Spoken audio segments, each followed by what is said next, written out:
While we wait for people to join, and we probably have a lot of people joining, why don't we open it up a little bit, let people get to know us just before the panel really starts.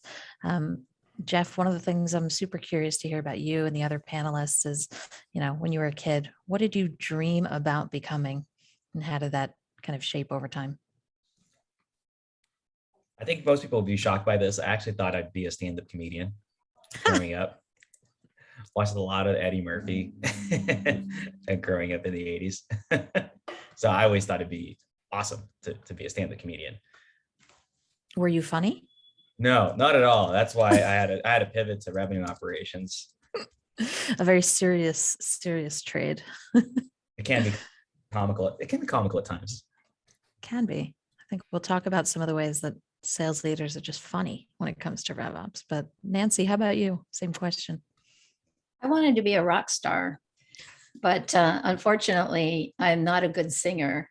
So I don't know why I had that as a dream. I guess I just enjoyed it. But to Jeff's comment about being a comic, I took a improv class once, and I thought, I'm funny. I think I could do well in this improv class. And I did horribly because it's so much harder than I thought it would be. Because you have to just let your mind go and you can't think too hard about it, which is hard for me to do. So I can relate to what you said, Jeff. About your ambitions of rock stardom, did you actually play any instruments, any rock instruments? Oh, no, I didn't. I played the piano a little bit, enough for me to enjoy listening to myself, but not for anyone else to want to hear it. I feel you. That was me too. When the people go on American Idol and you think, well, why would they think they were good enough to do that? I always go, oh, I know. Deanna, how about you? Yeah, so growing up, and some folks do know this about me, I wanted to be a singer. I wanted to take the world by storm. And I actually recorded quite a few albums, and oh wow, yeah, I got to do some fun stuff, right? Got to be on TBN and BET and the jazz festivals. It was kind of fun. I still do it. I still do it for me now. It is a form of creative expression, which led me to marketing. So it all works together. You got some people awesome. requesting the recordings, Deanna, and I'll join them as well. Maybe you can Google play it on me. the outro. Yeah. If they Google me, I will pop up in Spotify. It's kind of funny. Oh, wow. It's incredible. Well, I know what I'm doing later. I'm definitely checking that out. Matt, you're back. Tell us. So what were your ambitions when you were a young kid? No different than everyone here. I guess I thought I was going to be in entertainment as well, because I thought I was going to play linebacker for the New York Giants, even though I wasn't even allowed to play linebacker at my local Pee Wee team. I was like, you know what, they're just missing out. Like, they'll get it right and they'll put me there, and then one thing's going to lead to another, and that's where I'll be. Took a slightly different path though. Wow. We've got a lot of creatives here. I guess I'm the odd one out. I thought I was going to be a lawyer because I had a lot of kind of negotiating that I was doing as a kid, like very well-reasoned arguments as to why I should be able to stay up late and why, I should be able to kind of reframe the rules of the household. So took a bit more of a creative turn as I progressed. I love it. It's always so much fun to get these insights about our panelists. So thank you all for sharing. And good morning, everyone, and welcome to our third and sadly final day of our 3-day Revenue Excellence Summit, Race to 22. These 3 days would not have been possible without the work of our amazing sponsors. Thank you to the teams at Atrium, Spiff, Vidyard, SalesLoft, Chorus, Verison Concert, DemoStack, Ring DNA, and Sendoso. We appreciate you all and all that you do. Now, you probably know the spiel by heart now, but today's event is hosted by the team at Modern Sales Pros. Modern Sales Pros is the world's largest revenue leadership community for those in sales management, sales and revenue operations, sales development, and the related supporting disciplines. Our mission here at MSP is to create an environment for our 20K and growing members so they can answer questions they'd struggle to solve on their own, as well as see around corners. We do that through great live sessions like what you've been experiencing this week at the summit, through our very robust online forum, and hopefully in the near future, our in-person events. Those of you who weren't previously admitted, you should now have access to the community. But if you don't, please don't hesitate to drop us a note at modernsaleshq.com. We are always happy to help. Our final day is going to be action-packed. We are starting off with our panel, Out with the Old, In with the New, RevOps Redux. At 11 a.m., we will then have our very exciting AMA, or Ask Me Anything, on sales motions and mimosas with Pete Kazanji. Seriously, you can ask him anything. And finally, we'll close out the summit at 1 p.m. with a look into Vidyard's highly successful sales playbook. Now, for this morning's panel, which we are very excited for, we'll first go over some housekeeping and then some speaker introductions so you can meet our great panelists. From there, we'll go on to the discussion prompts, which are: what initiative should your tech stack measure? How do you take stock of your existing stack? And how are you thinking about tech for 2022? We'll round it out with a live Q&A, so don't be shy, ask your questions. And then we'll end with key takeaways from our panelists. Now, before we dive into this first session and introduce our moderator for today, we do have some housekeeping notes. First, yes, this event is being recorded. You'll be able to access the recording and the key takeaways on the previous events page of the MSP website. Second, if you have a question for our panelists, please use the Q&A function. We really worry about missing them when they're sent through the chat. So Q&A is the way to go. We want you to send as many questions as you can think of, and we'll be sure to get to them during the event. But now, enough from me. I am beyond thrilled to introduce RevOps enthusiast, the fabulous Natalie Peled David, who will be our moderator for today's event. Take it away, Natalie. Thank you so much, Elizabeth. And I'm so excited to be here. I'll introduce myself briefly, and then I want to make sure you get to know our incredible panel that's here with us today. So I've been in sales and leading revenue teams for the past 10 years for US and Israeli-based tech companies. My focus has been, of course, on hitting and exceeding revenue targets, but in order to get there, working cross-functionally to operationalize growth and make it easy for people to do their best work. As Elizabeth mentioned, I'm a RevOps enthusiast, and I can't wait to hear what our panelists share with us today. So Jeff, Deanna, Matt, and Nancy, in that order, can you tell us a little bit about why you're interested in the topic today, and what are some of the experiences that you bring to the discussion? I think I was the first name. So you got it, Jeff. Name is Jeff Ignacio, currently host the Revenue Architect podcast. Day job is a sales ops lead covering at Amazon AWS. I started my career in technology consulting at Accenture, working for the media entertainment studios, configuring SAP. Worked in sales for a number of years before moving to helping scale businesses through FP&A at Intel and Google. And then the last 6-7 years, I've been at startups on that $10 to $100 million journey, building and leading revenue operations teams. Great. We're so excited to have you. Deanna. Oh, you're on mute. I said, thank you, Natalie. Sorry about that. Someone had to do it. Someone had to be on mute, so it's me. Deanna Ransom, Global Head of Marketing. I actually started off my career carrying a sales bag, selling ERP software solutions, and then made it a point in a very selfish act to try to get more warm leads.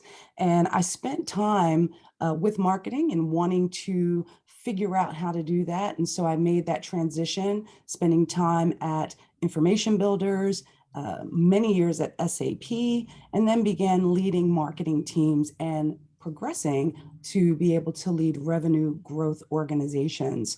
And in that pursuit, of course, you want to make sure that you are able to align both the technology and the people so that you can achieve the growth outcomes that you're looking for. So with that, I'll turn it over back to you, Natalie. Thanks so much, Deanna. And we're going to want to hear a lot more about kind of these kind of crossovers between how you bring the people and the tech together, because that's really what it's all about. Matt Bigelow. Hey, it's really exciting to be here with these esteemed folks. Probably don't have the same credentials, but I do have spent a lot of time in selling. I've been leading sales teams or acting as an individual contributor for the last 13, 14 years, working in the tech space. My very first sales job, which you won't catch on my LinkedIn because I wasn't too proud of it, was just driving around with my one hubcap car, selling door to door to mom and pop shops for local marketing and advertising platforms. And what I learned through that experience is that it's really nice to work in an office. So no matter how hard a sales job could possibly be, I always thank myself I'm not alone in my car with my thoughts after getting rejected. So why I'm excited about this topic is A, being in an office and selling is wonderful. And B, being able to have tools to help you do that, even better. Wow, that definitely helped you build some muscle, I'm sure, as a starting point. Nancy. Good morning. Thanks for having me participate today. My background is in sales. My first job was as a sales rep in Silicon Valley in the early 80s, selling the world's first laptop computer. And we were across from another startup called Sun Micro.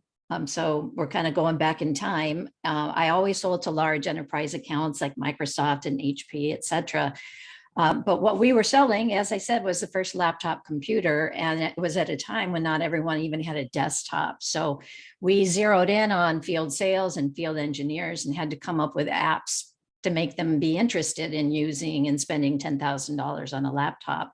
And I believe that that's really when CRM came into being. And also things like a digital slideshow, the concept of not having to bring actual slides with you. So I've been involved in technology as well for a long time. And 12 years or so ago, I started Smart Selling Tools. And some of you may be familiar with this map or landscape in the background here.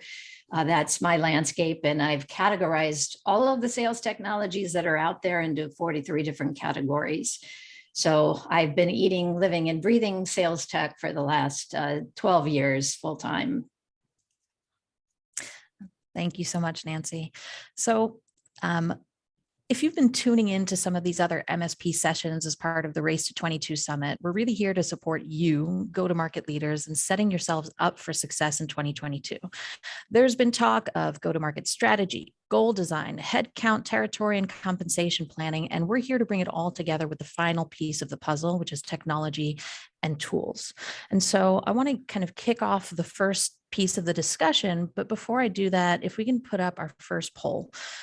Our goal is to give our listeners some very actionable advice on best practices across these topics. And to make sure that we hit the right notes here, I want to do kind of a quick poll to understand who's joined us in the audience today. What's your role in the organization? So if you can answer that poll that you've got up on the screen, we'll make sure to keep our answers really, really relevant, really actionable for you in your role. And while we're kind of wrapping up that poll, I want to kick off the first discussion topic. The first question that we wanted to discuss as a panel today was really, what initiatives should your tech stack measure? And I know that's a broad question and maybe intentionally so, but Nancy, I wonder if you could tell us, how would you answer that one? Yeah, I would say that the question is almost backwards, because I think people or organizations should start out with, what is it that you want to measure? And then you should build your tech stack accordingly. But lots of organizations already have tech. And so they might want to say, in hindsight, well, now that we have this particular kinds of tech already installed, what do we want to measure? And then, of course, I get to your first bullet. It depends, right, on what tech you already have. And let's see, I mean, I think the best things to measure are, again, it depends on what your title is, because if you're RevOps versus a sales rep versus a manager or marketing ops person, then you're going to want to measure different things. I think one of the best things to measure is how much of your time is actually spent selling. And that's a hard one. And you can't really get that from technology. So I would say that's something that an organization should really think about. I think that's a great answer. And, certainly it was a bit of a trap question there, but glad you didn't fall into the trap. It depends. Ding, ding, ding is probably the answer that we need to hear. But that being said, Deanna, can you help us understand? So how do you even begin to approach it? Well, again, I think if you want to look at, do I already have a tech stack in place versus you're trying to put something in place, it looks a little different, right? If you have a tech stack in place, you want to be able to do an audit. What do you already have? What technologies do you have in place? Where are they sitting across your revenue organization? What are the ones that are being used? How are they being used? Are we using them to their fullest extent, right? What capabilities you have. So I recommend an audit, right? If you have a tech stack in place and you can optimize, and you need to do an audit across finance, right, as well, because they have the contracts. So you understand, what's about to expire, and really understand also with your IT department, right, what they view as potentially problematic from a security perspective. I think a lot of times we forget how technology actually is not just the enablement piece, that there's a security measure that we're also responsible for. If you're looking at new technology, my recommendation is to not just go get a point solution within a department, if at all possible, but to have those conversations, right, across your organization. This is how you align the people and the technology, right? Because now we're having conversations to say, oh, I think I'm going to go get, I don't want to name any technology names. I'm going to go get this other CRM because it's the newest, latest, greatest, right? But the company already has a CRM that isn't being fully utilized. We need to weigh the pros and cons across the organization and even look at the skill sets that are in place, right, to be able to utilize the technology. Is there more knowledge around one particular piece of tech versus going and getting another new piece of tech where you're going to have to upskill the team and maybe get in new people? So to me, I think it really starts with being clear, having conversation, potentially doing an audit, right? Or having conversation about what to bring in. Yeah, I think you're touching on a point that we're definitely going to be expanding on a lot, because I think we kept coming back to that, right? Like even when we were initially discussing this topic, there was this sense of, okay, it really depends on, are you starting with a blank slate and you're just kind of deciding what pieces of the puzzle to put in place, or are you evaluating or optimizing some existing state that you're trying to improve? And do you do that through shaving off tech or adding tech or adjusting the tech that you have? I think before we go down that path, Jeff, I wanted to hear, your take. You kind of boiled it down to three main types of objectives that your tech stack should be able to help you accomplish. Can you talk us through that? Yeah, absolutely. So when I talk about technology within a business environment, it's really to enable capabilities from which you can then measure the impact from it. And I break it down into three core objectives. One is speed, the second is reach, and the three is information symmetry. If you think about it, these tools are meant to accomplish a couple of things: labor savings, carving time back. We usually use the mantra, let the sellers sell, let the marketers market. And so the labor savings is an exercise in speed, and it thus allows for reallocation of time, shifting from the tactical to the strategic, from the low prioritization items to your high priority items. Second, the second is for RevOps pros, they know this. Oftentimes we can be bogged down in the tactical, and we want to move over to the strategic so that we can elevate ourselves to become partners at the table. In terms of reach, technology, today, you can mine petabytes, gigabytes of data, terabytes of data than ever before, allowing marketers to create targeted pocket campaigns and allow parallel campaigns, in larger numbers than ever before. And lastly, information asymmetry. This goes both ways. Buyers now have access to price. SaaS companies know this. They publish their price for the most part, unless it's an enterprise deal.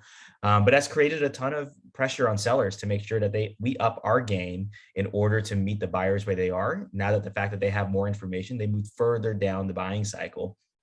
Likewise, when it comes to intent data for marketers, there's almost this creepy peeping Tom advantage that sellers now have, that they can understand if you're no longer just problem aware, you're solution aware, and you're starting to evaluate options. So those three things in conjunction, I think, are some of the powerful pillars that technology enables. Perfect. So if I kind of can recap that, it's really also about understanding or categorizing what are these initiatives that you're trying to accomplish and putting them into those buckets of, which of those three. Is it really about solving for speed, reach, or information asymmetry that might exist currently in the organization, and then deriving from there how you go about kind of setting up your tech? Is that right? That's exactly it. Perfect. Before we kind of continue here, I just wanted to share the results of the poll. I don't know if that was already published, but I think useful to know, there we go, that we've got a majority of RevOps folks. So that makes a lot of sense. I think no surprise there, but we've also got a lot of executive sales leadership. And I think that's fantastic. A lot of what we'll be talking about is how do we support the right dialogue between kind of the tech and the business objectives, and that marriage between executive sales leadership and RevOps is obviously a critical one.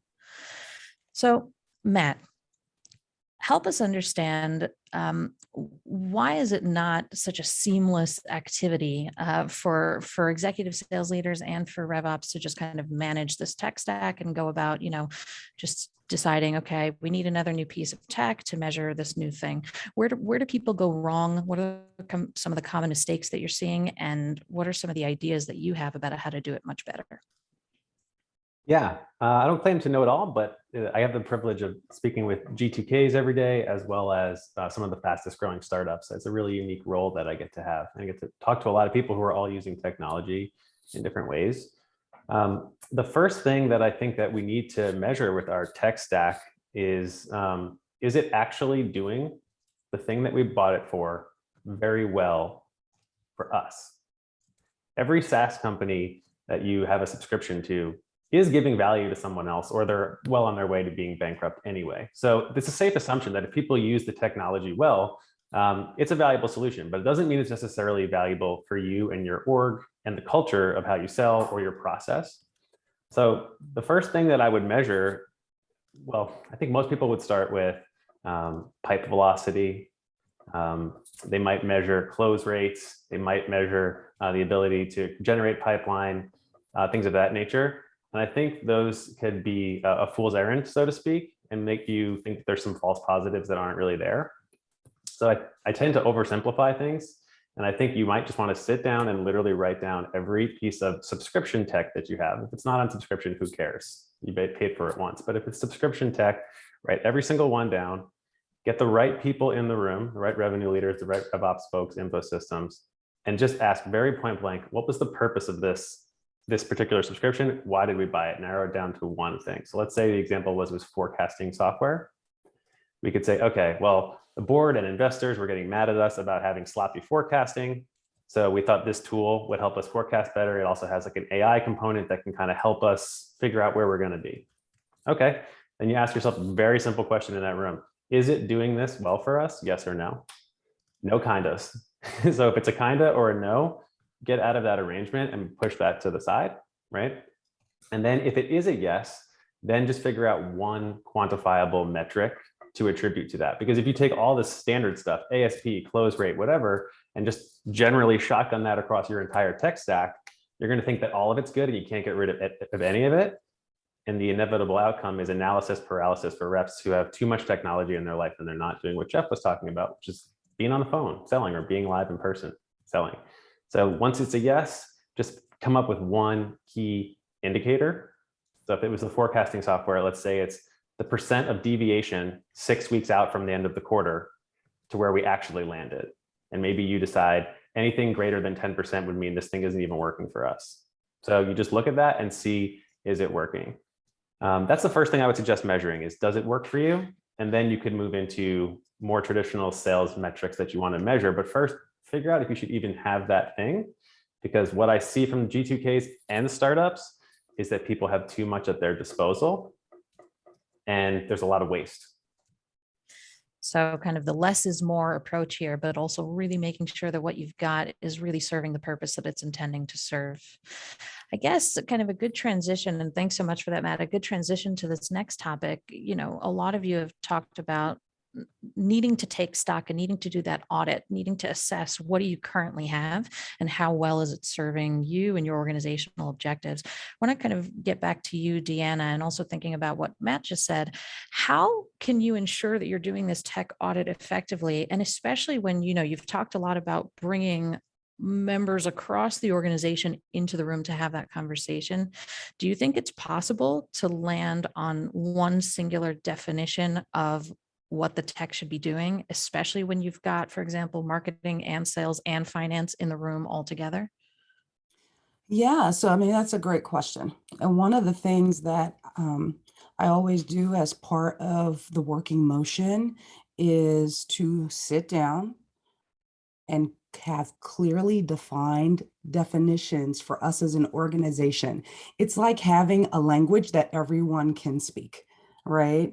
When you clearly define, this is what we're all rallying around in terms of, I'll give you an example that everyone can relate to in CRM, right? So you hear folks talk about, a contact versus a lead versus a AQL, a TQL, an MQL, an SQL, and all the QLs, right?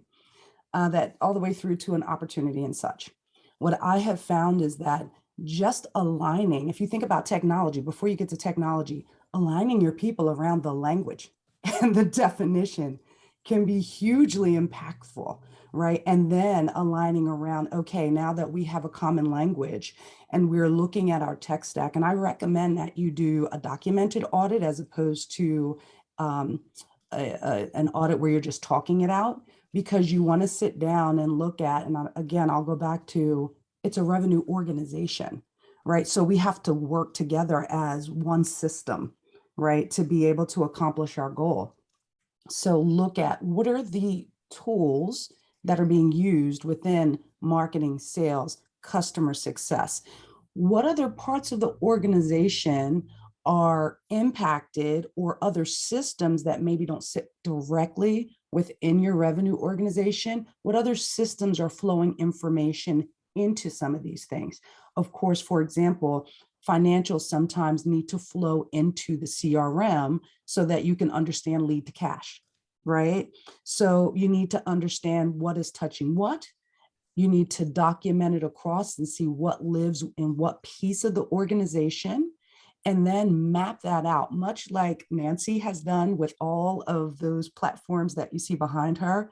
You need to have a definition, right? A common language. You need to have a tech stack map with which then has, the capabilities, or at least the known capabilities. And then I recommend you do a gap analysis, right? Just like we do in our real roles. You want to do a gap analysis within your technology as part of the audit, and then be able to say, okay, now let's start taking, real actions to say, what are the ones that have high adoption?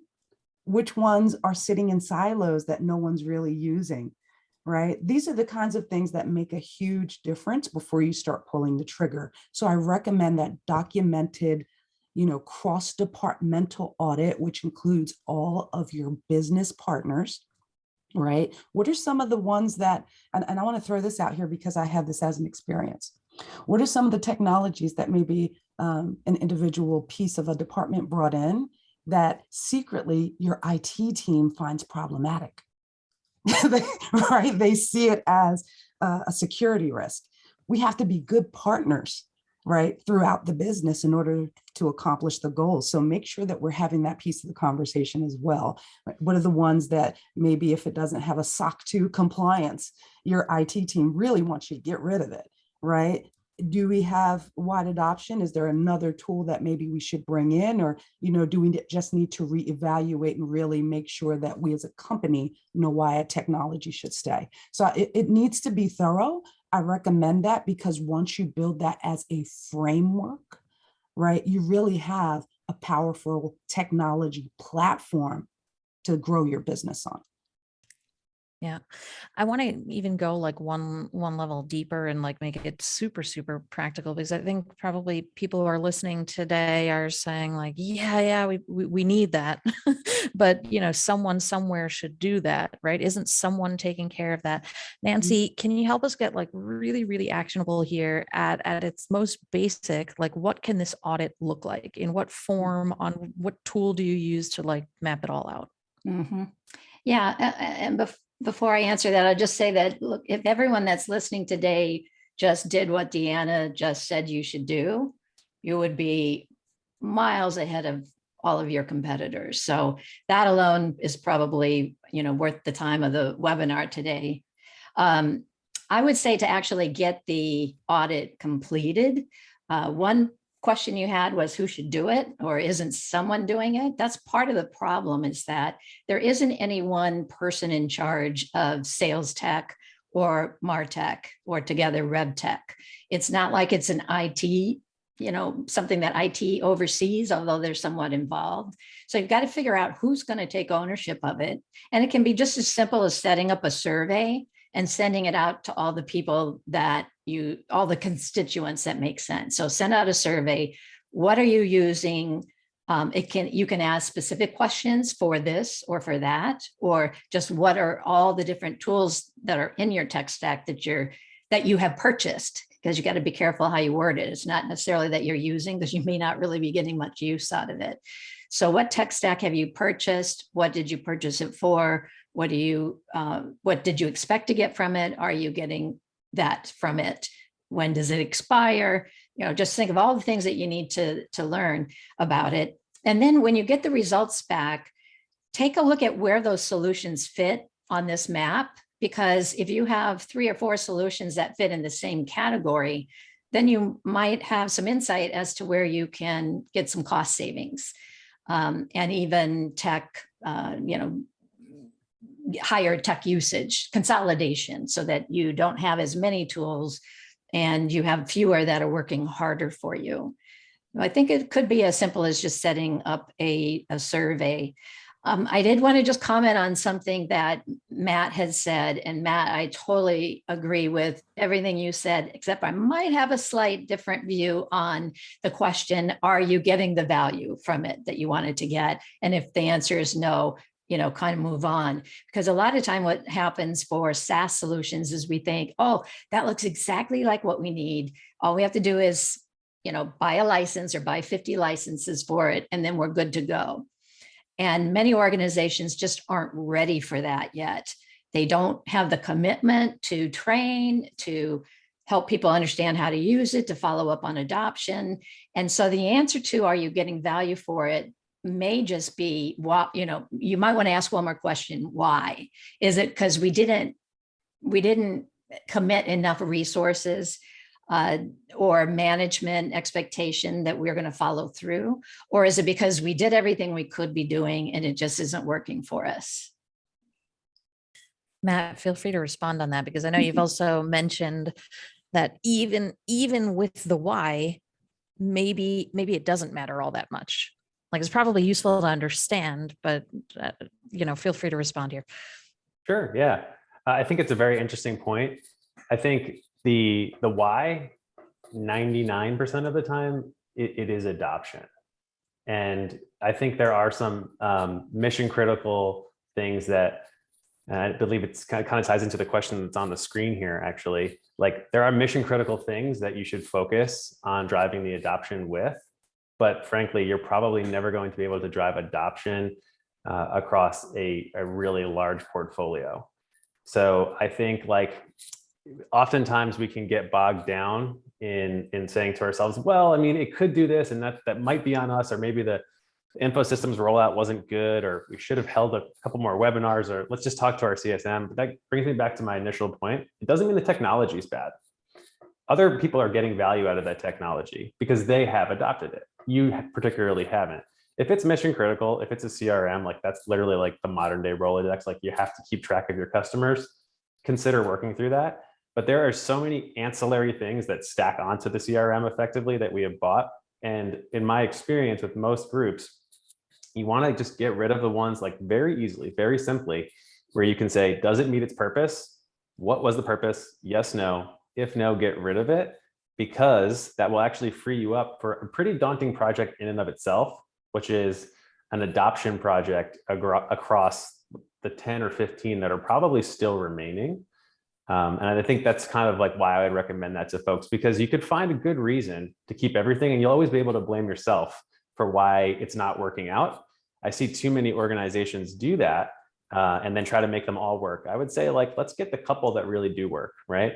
You know, at the end of the day, there's a lot of dieting techniques and all that kind of stuff. But if you eat healthy food, and you do some light exercise, and you don't eat after like 7 p.m., like, you're probably going to be fine. And I think that we've overcomplicated business in many ways. And I just would like to challenge everyone who listens to think about it slightly differently and say, it's actually pretty simple. Like, does it work? If not, let's get rid of it and let's just focus on some core stuff. And when you focus on core stuff, people can move quickly. Jeff talked about speed. Speed is excellent, right? And we are in an activity business, and oftentimes too much of the sales tech and the MarTech that we have serves management, but not IC speed. And they're in the activity business. So I think less for them could be more, to Nancy's point, every situation needs to be taken with a grain of salt, and every situation is dynamic. Jeff, I'm curious to hear, I mean, this is just a little bit specific here, but in your experience, have you seen companies, let's say initial adoption was not stellar. Have you seen companies successfully run re-adoption programs or re-engagement programs around tech that previously wasn't considered a success? I'd say that when it comes to adoption and enablement, you can do so when you're turning new versions over. So this is not necessarily a turnaround situation, but many organizations have migrated from Salesforce Classic to Salesforce Lightning. And that's a pretty daunting and major lift for organizations of all sizes, particularly because people have been working with the Classic interface for so long. But for low adoption tools, let's say, for example, I have seen and personally implemented or re-implemented training for some capabilities. So for example, a predecessor that I walked into was on their way out, and they just brought in a new tool. And so the enablement and training and rollout of that initial instance was half-baked, not because of the individual, but just because of the timing and the tenure and the natural churn of the organization. So when I came in with my team, we had to go and basically resell, not to the leadership team. The leadership team fundamentally was on board because they had already, essentially greenlit the execution of this tool. But essentially we needed to drive adoption and usage because it was a capability that was deemed useful in the organization, and that they did not want to manually perform these activities no longer. And that's why they brought that tool in. So we had to come in and do that situation. And it's going to be, I would say, it comes down to commitment on both sides from the field and from your support tool organization. If it's RevOps, sales ops, or IT, whatever it may be, you just want to make sure that you're getting maximum value. And there's obviously going to be situations where you have a turnaround like that. Thanks. And so to kind of wrap up this part of the conversation, we heard some really good advice here about how to run this audit in your organization, how to run a gap analysis essentially between the tools that you have and the value that you're getting out of those tools. And then once you identify some areas of weakness or areas of underperformance, right, we're hearing some really useful discussions around, well, how do you get rid of some of it? How do you understand the root causes of why you ultimately didn't get the value that you needed? And in some cases, you might even consider kind of re-adoption programs, but not in every case and not at all costs. So I want to help us move into kind of our final discussion topic, which is really thinking ahead, planning for 2022, and how does that tech come into play? Jeff, back to you for a second. Really, really practically, how should we be planning for 2022 when it comes to decisions about tools and budgeting? So for those who are in fiscal or those on a January timer for their January and for their fiscal, if you're not already planning, I can say you might be in a world of hurt for 2022. That's at all levels for operational expenditures, headcount, and programmatics. But I would say go ahead and get started. Start listing out what capabilities are within the business and which ones are not and desirable to incorporate into 2022. For the capabilities that are in place, ask yourself how effective those capabilities are enabled. Then from there, I typically would square up, asking the business for a budget essentially. And a lot of this is either going to be a spend shift, use it or lose it, or hopefully an incremental percentage tied to growth revenue. That's how I'm going to typically create a wallet or an envelope for the revenue operations organization. Once you've squared up your budget, you then need to carve up, where else you could potentially get it. Seriously consider what needs to go. Some tools can be deprecated, sunset, just because they've been ineffective at enabling those capabilities for the organization. I can't tell you, how many businesses today are literally wasting precious capital on accounts or tools just because the admin has left or they're not tracking key dates and renewals have lapsed. These key admins or these missing tools, they've long since been abandoned. So there's opportunity to scrounge a couple of pennies from underneath the cushions, but get started, start early, and make sure you line up your budget for the following year. Thanks so much. Nancy, assuming that, some of these leaders have done the analysis and they have identified the need for some new tools, and they've identified some new initiatives, really. So starting from the goal, the objective that they want to accomplish, and then identified that, okay, we got to go and start searching for some additional tools to solve this problem. Can you offer some advice really about how and where to research the right tools and what that process could look like in order to be effective? Yeah, I think the best way to go about it is to wait to think about the tech until you answer a couple questions, which are, how are you going to significantly accelerate growth in the next year? And how will you use technology to do that? And to answer that question, it's how can you increase the amount of time your sellers are spending selling? How can you increase the amount of time your managers are actually coaching to upskill and up-level the reps? That's sales coaching and deal coaching. And how much improvement are you seeing in the customer engagement or customer experience? Because if you can move the needle on 3 of those, and it's hard to do it without technology. So you want to move the needle on those and figure out what's the right technology for us to do that. Perfect. Deanna, can you maybe share something about how you actually evaluate new tech? So again, if you've identified something that you want to solve, and let's say to Nancy's point, you've identified like where you want to move the needle, there's a specific metric and you've heard that there's tech that can help you do it. What are some effective ways or some good best practices to follow when choosing a new piece of tech to put into your tech stack? Absolutely. So one of the things that I want to bring out here that could be highly controversial is the first question I would ask myself is, okay, we've identified this new initiative or goal, and we think technology can help us. But one of the things that I would recommend that organizations start to think about is looking at your people as a core part of your tech stack, right? Because your people have to be able to utilize the tech in order to get the outcome that you're looking for the tech to produce on the other side. So again, the technology isn't the answer. It is the marriage of the people and the technology and the process that you're using, right, to adopt the technology that's going to make it successful. So number one, start thinking of your people as one of the most core value assets that you have at your disposal when you're thinking about the technology. So that would be number one. Number two would be, talk to your people as you're about to go to make the purchase of the technology to see there could be skill sets that are underutilized that could help, really ramp and accelerate the utilization of the technology, increasing the adoption, right? Because now you have people bought in. And when people are bought in, it's just easier. It lifts adoption. So I would recommend you go that route, thinking about your people, and then give your technology a goal, right? We are buying, and I'll use a very basic example.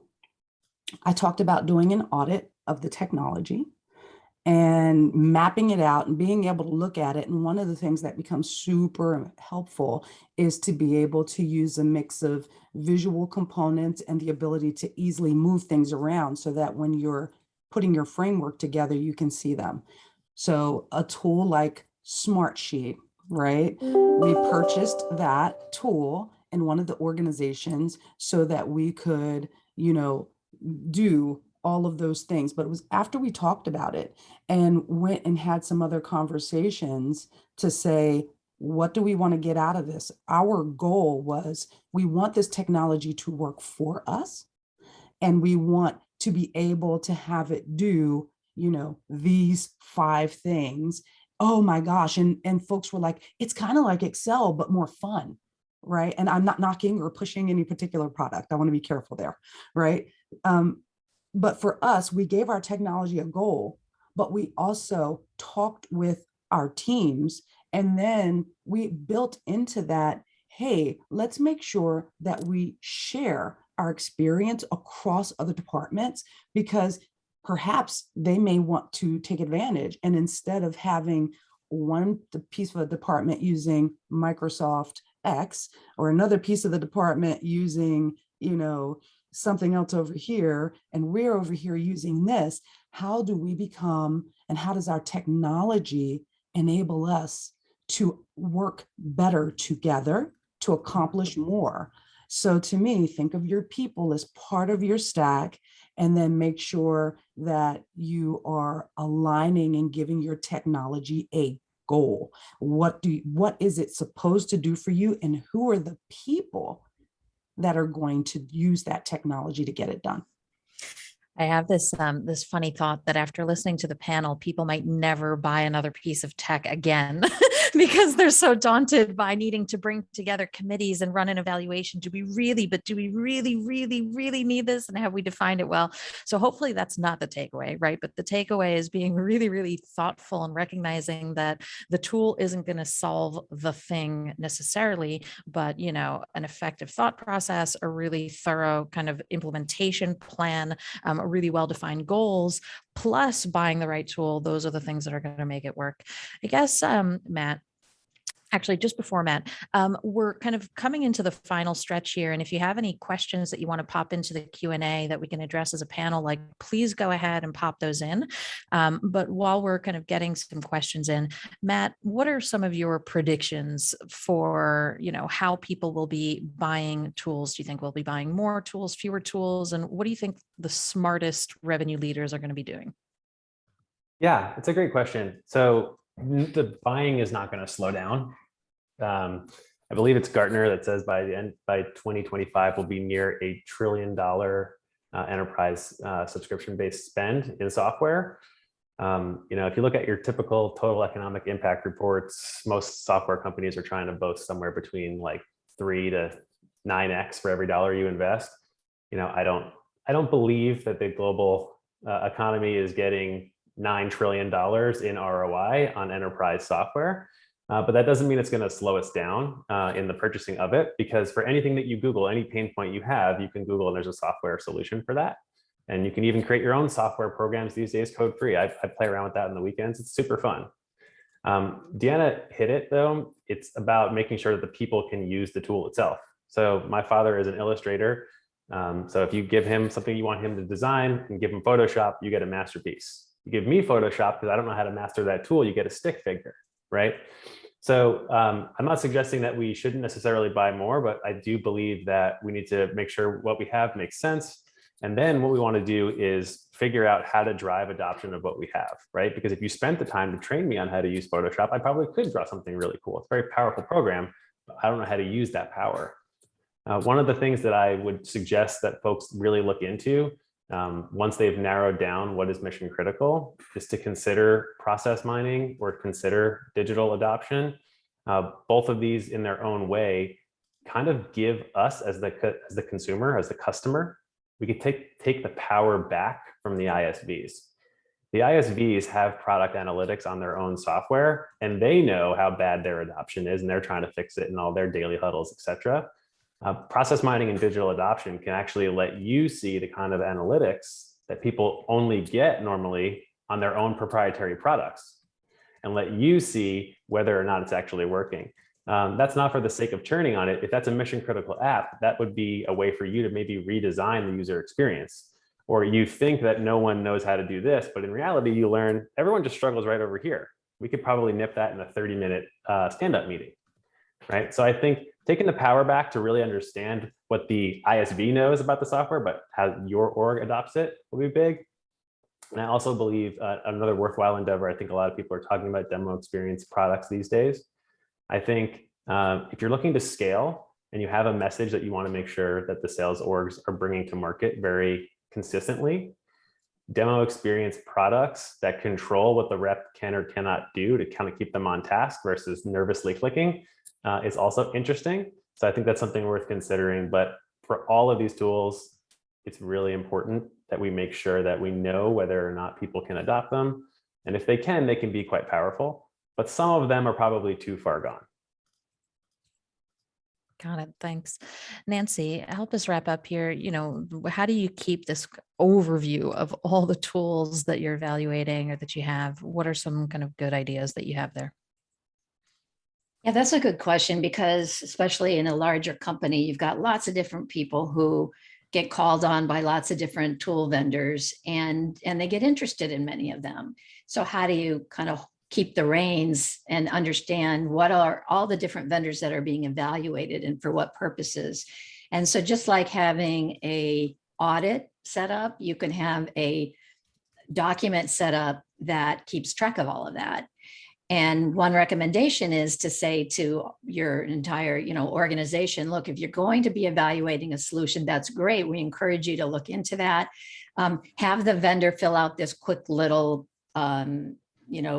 survey, I guess, or questionnaire. And it doesn't have to be a lot of questions. Just what is the main purpose of your solution? Maybe it's some things about your your organization, how big of a customer are you, or how long have you been around? What's your revenue, or some things like that? What are the capabilities that you're offering? What's the value proposition? So just gather some of that information, and then that automatically populates the spreadsheet. You can have some columns that say, what was the outcome of the evaluation? What stage are we in? Who's involved in evaluating it on our side?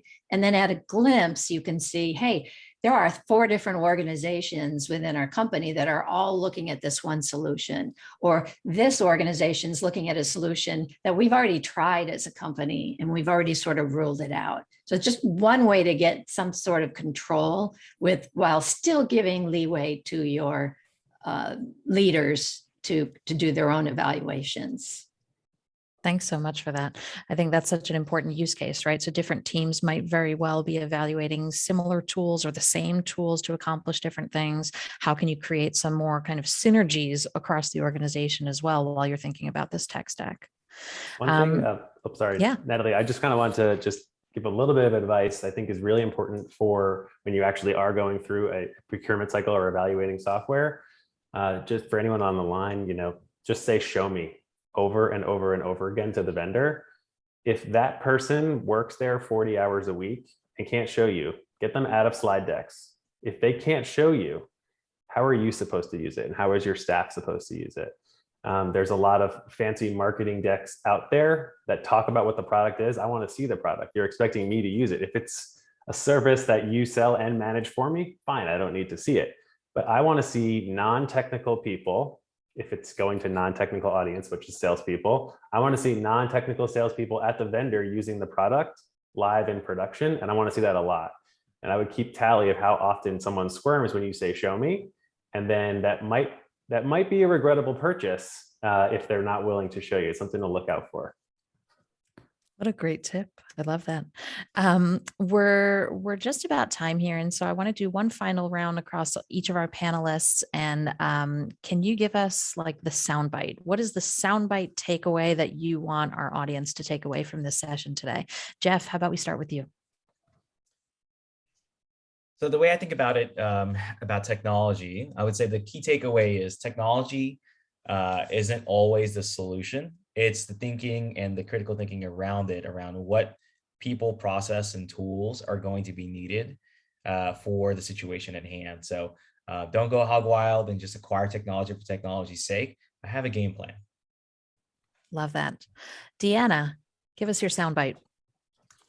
Yeah, so from my perspective, the success of your technology is only as good as your people who will be using it.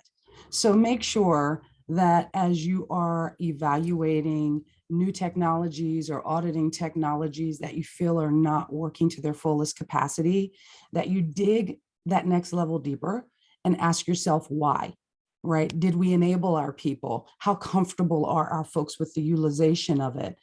Did we put a champion in place, a respected champion, to be able to make sure that we could drive the right utilization and adoption and comfortability with using it? So always think of your people in conjunction with your technology. Love that. Thank you. Nancy, how about you? What's your soundbite takeaway?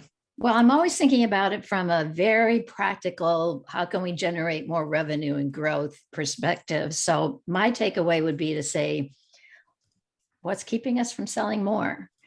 And it may have to do with how much time our reps are actually spending on administrative things that take away their time in front of customers. It may have to do with just their not being able to be as effective as possible or not understanding the messaging right, needing to be coached.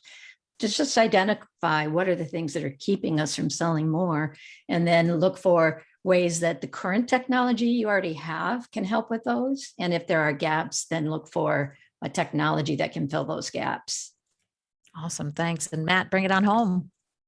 Yeah, I think the takeaway I would have is too much tech can lead to a jack of all trades and a master of none.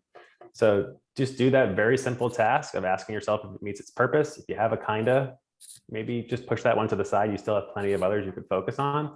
And then focus on mastering adoption of the ones that you have. Deanna pointed it out really well. These are super powerful tools. And if the reps know how to use them to the maximum capability, then there will be ROI, but you probably can't do that across everything that you have. It might be a bit of a fool's errand. So I'd say master the power of the technology and maybe just a little bit less of it.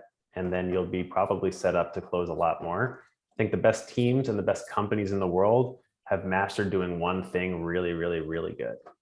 And maybe you can get your reps to master 3 things really, really well, and they'll be better off than having 11 or 12 things at their disposal.